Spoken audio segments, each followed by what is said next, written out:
What's up mga idol? So ngayong araw na to mamimigay tayo ng 500 ka paklans, 500 ka mineral water at 500 ka saging. So samahan nyo ako, ipamimigay natin to mga idol. So ayan ang mga kasamahan kong volunteers. So ipamimigay na namin yan mga idol para makakain na yung mga tao dyan sa labas na nakalinya. So samahan nyo ako mga idol. Tinihingi ko inyong suporta na paki-share mga idol ng video na ito para makatulong tayo sa iba. At follow na rin po mga idol sa akin Batang Mandaya Blas para mudaghan at sudaghan tang matabangan. So ganito yung mga plano ko mga idol pag kumita tayo dito sa ating Facebook page. Gusto ko mapakain yung mga bata, mapigbigyan, matulungan pag-aral, ganun. So yan na nga mga idol, andyan na yung linya ng mga tao.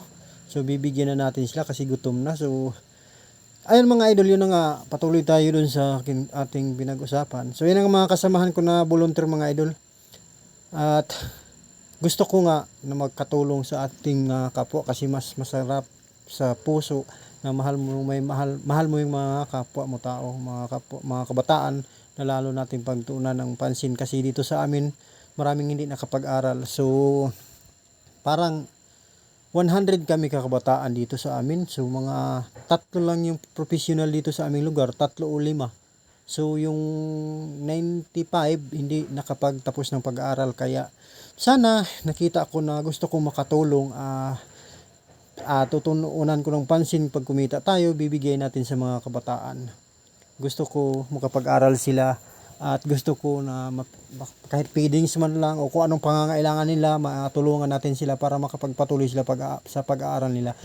At isa na nga ako na hindi nakapagtapos ng pag-aaral mga idol, kaya kung pagbibigyan tayo ng Panginoon ng panahon ay gusto ko ring mag-aral ulit. At kung bibigyan ako ng Panginoon nga ng mahaba pang buhay ay gusto ko nga tumulong sa mga kabataan para makapagpatapos sila ng pag-aaral nila. Kasi sabi ko nga walang nakapagtapos dito sa amin, mga halos sa 105 lang yung professional. So kaming 95 hindi kami nakapag-aral, kaya mahirapan kami paghanap ng trabaho.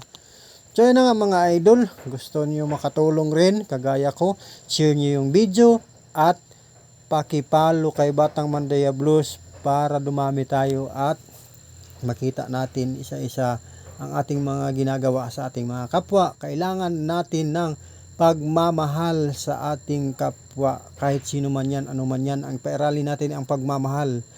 Huwag natin husgahan ang bawat isa kasi hindi natin hawak ang buhay nila, hindi natin alam kung anong dahilan kung bakit sila nagkaganyan. Kaya importante pagmamahal sa kapwa. Huwag mong husgahan ang kapwa mo dahil hindi mo sila kilala, hindi mo alam ang laman ng puso nila. Mayroon lang mga taong na hindi nila kaya ang kanilang pagsubok, kaya nakagawa sila ng masamang pamamaraan. Kaya tulungan natin silang ipagdasal, at mas maganda lang natin gawin, ipagdasal natin yung nakita nating masamang tao. Ipagdasal natin na magbago, na pakikinggan tayo ng Panginoon pag marami tayong nagdarasal para sa Kanya. So yun na nga mga idol, nakita nyo na ang gulo-gulo na nila na binigyan kasi may 3, may 4, may 5, hindi na ano yung linya mga idol na tupad kanang linya gyud ba na nagkagulo-gulo na samok na ang sa muka ng linya oy. Ang yung gusto namin diyan mga idol 2 lines. So ngayon ang nangyari tulakan. Yan oh. Tulakan, walang nangyari. So ayan, kunti na lang mga idol. Tulakan ang nangyari, hindi kami hindi namin napigilan. So yun mga idol, bago sila kumuha ng paklans ay mayroon tayong tinatawag na claim stub. Binigyan muna natin sila kasi pag nagsubra yung 500 dyan, hindi natin mabibigyan. Kailangan yung claim stub 500 din na mabigyan. Pupunta lang sila dyan kung may claim stub. So ganun lang kasimple mga idol para hindi magsobra yung mga tao. So ayan, di ba? So napakasarap. So yan, kami mga tandaan niyo mga idol, mga volunteer lang kami dito sa simbahan. Matagal na kami nagsiserve sa simbahan na ito.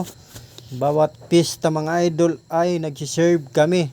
Umaga ay alas 4 pa lang kanina ng umaga, kumuha na kami ng kanin at para maripak na malagay sa paklans.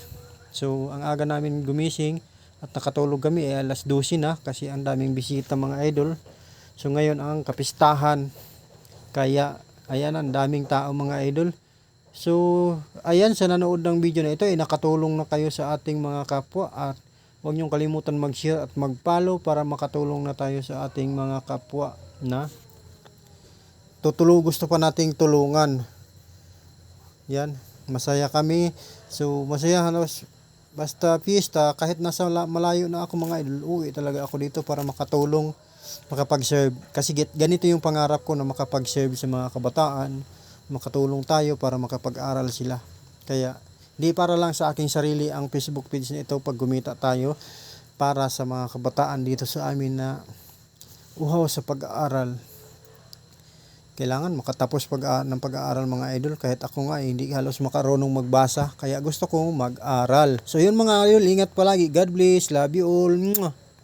Tandaan palagi, ang pagmamahal sa kapwa ay ang pagmamahal sa Panginoon.